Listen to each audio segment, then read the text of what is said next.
Hi, Mr. Green here to take you through the next section of Atomic Structure and Radiation, part of the Physics GCSE for AQA. This lesson is on nuclear fusion and fission, and your learning objective is to know how nuclear fuels are used to generate electricity. Please pause the video whilst you put that as your title.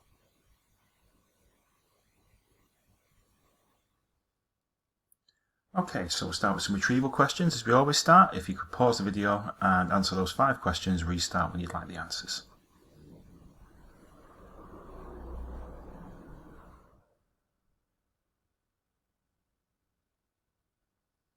Okay, so question 1. What are the 3 types of radioactive emission? Alpha, beta and gamma.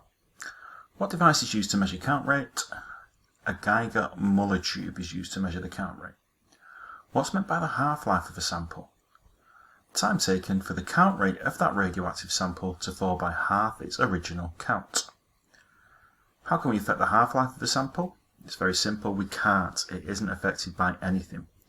And question 5, radioactive material is found on a scientist's lab coat. Is the coat irradiated or contaminated? Because the material is found on the coat and it's actually been on there, that is contaminated. Okay, our learning outcomes today are to know what's meant by nuclear fission, to explain the steps in nuclear fission, and to describe and explain how to control nuclear chain reactions. Quick starter, we have a gas power station here. We're going to be comparing this to a nuclear power station. A, B, C and D are the ways that the power station works, and you've got 1, 2, 3 and 4 on the diagram. Please match the right letter to the right number. Pause the video and attempt that question.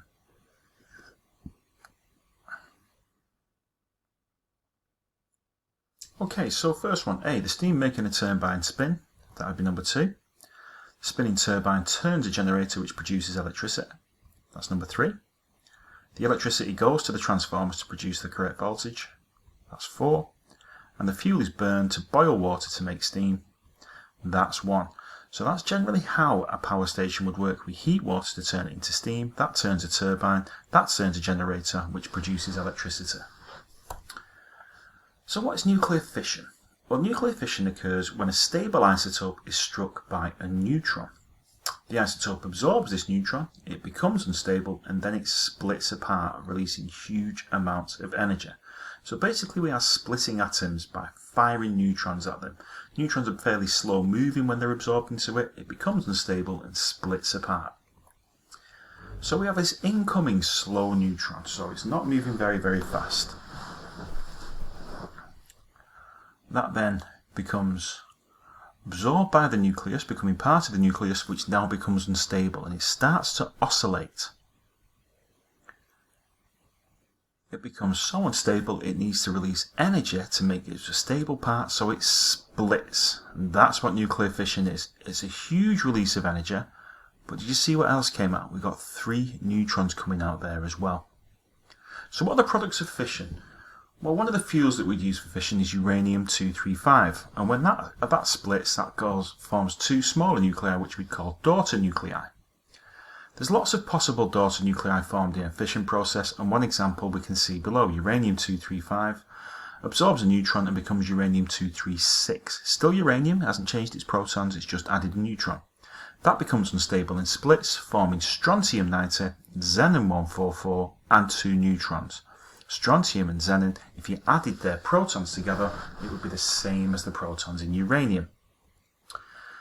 Barium and krypton are often the daughter nuclei formed by the fission, and the decay equation looks like this. So in the decay equation we can see the protons and mass numbers on both sides of the equation balance. But the particles after decay do have slightly less mass than the particles before decay. The mass that's been lost in this case has turned into energy, so a very, very small amount of mass has been turned into energy. We can calculate the energy that's been released using Einstein's famous equation E equals mc squared. E represents energy, m the mass lost, and c the speed of light. The speed of light's a massive number, so the speed of light squared times by a very, very small amount of mass is still a large number. Okay, quick progress check. Answer these questions. Pause the video whilst you answer them and restart when you'd like the answers.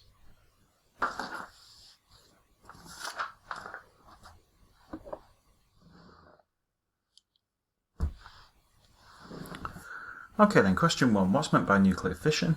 That's when an isotope absorbs a slow-moving neutron, becomes unstable and splits apart, releasing large amounts of energy. What do we call the atoms produced after splitting? We call them daughter nuclei. Question 3. What are the missing numbers in this decay equation? Remember, we need to balance on either side, so the neutrons, protons all need to balance. Rubidium, in that case, would have 44 protons, and tin would have a mass number of 136. Add all the numbers together on each side, you'll see they balance. What's Einstein's equation that allows us to calculate how much energy is generated when fission occurs? That's E equals mc squared, or energy equals mass times the speed of light squared. Okay, so quick question. What do you think is meant by a chain reaction? Jot down what you think from that, and then we'll go through some of the answers here. We'll go through the process of it. So pause the video while you jot down what you think is meant by a chain reaction.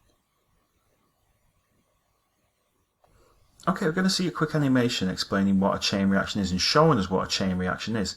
It's going to be fission taking place. So that slow-moving neutron is absorbed by an atom which splits, but it releases 3 more neutrons.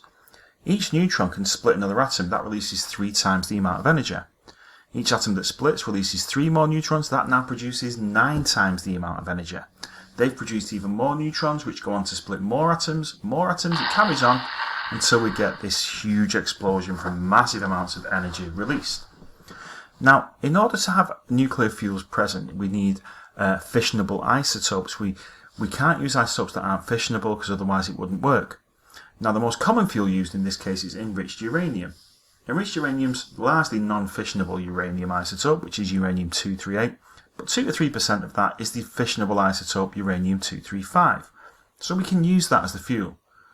The uranium-238 doesn't undergo fission, but it can change into other heavy nuclei, for example the plutonium isotope plutonium-239. Plutonium-239 is fissionable and it can be used in different types of reactor. Okay, quick progress check here now then. If you pause the video and answer those 3 questions, and restart when you'd like the answers.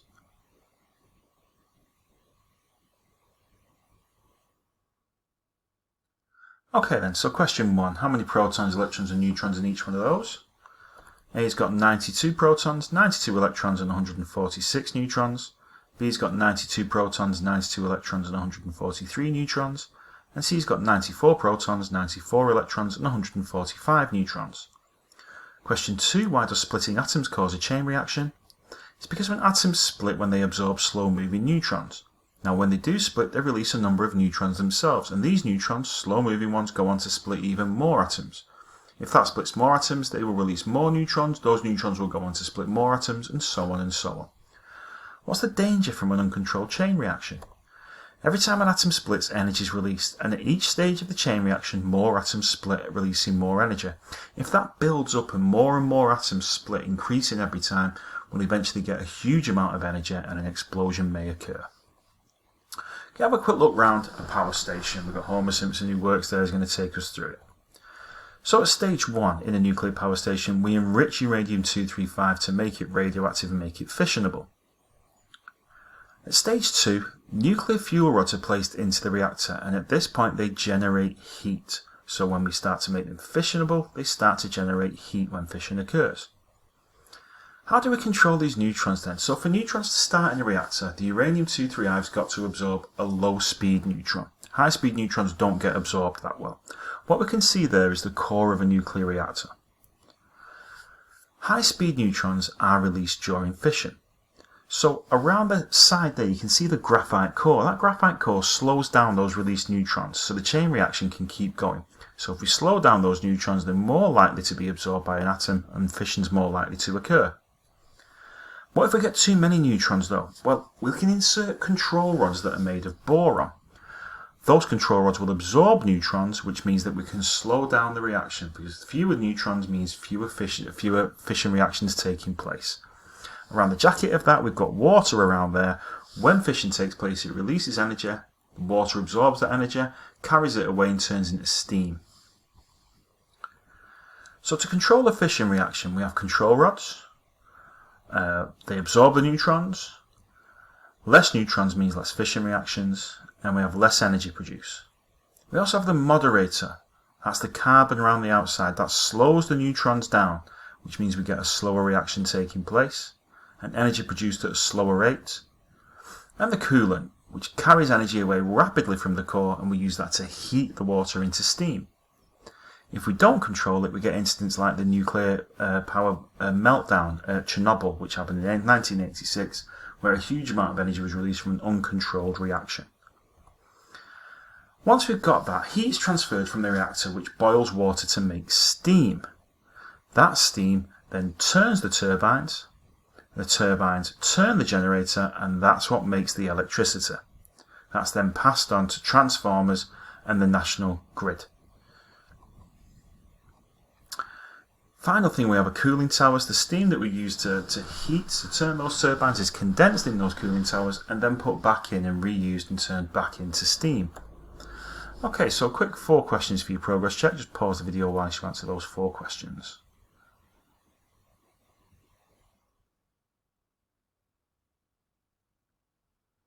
Okay, question 1. How do we control the rate of nuclear fission in a nuclear reactor?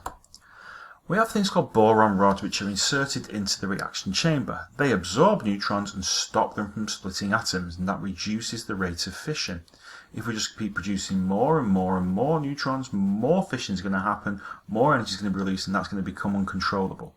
By putting boron rods in there, we're absorbing those neutrons, we're stopping that reaction taking place. Question 2. What role does the graphite core play in fission? Graphite core slows neutrons down, so they're more likely to split those atoms. Fast-moving neutrons aren't absorbed very well by these fissionable cores, whereas if we slow them down, fission is more likely to happen. Question 3. How is the energy released by nuclear fission converted into electricity? Heat released is used to turn water into steam. That steam is used to turn turbines, which are like large fans. These turbines then turn a generator which produces electricity. That then goes through a series of transformers and cables called the national grid when it gets to your home. Question 4. What's the role of the cooling towers at power stations? They cool the steam produced back into water, and once we've got that back into water, we can place that back into the reaction centre, and that can turn back into steam again, so we're not wasting any water, it's just going through and round again. Okay, I hope you found that useful. There's lots of videos available on our YouTube site for you to revise or to look through again. Hope you found this useful. Speak to you again soon. Goodbye.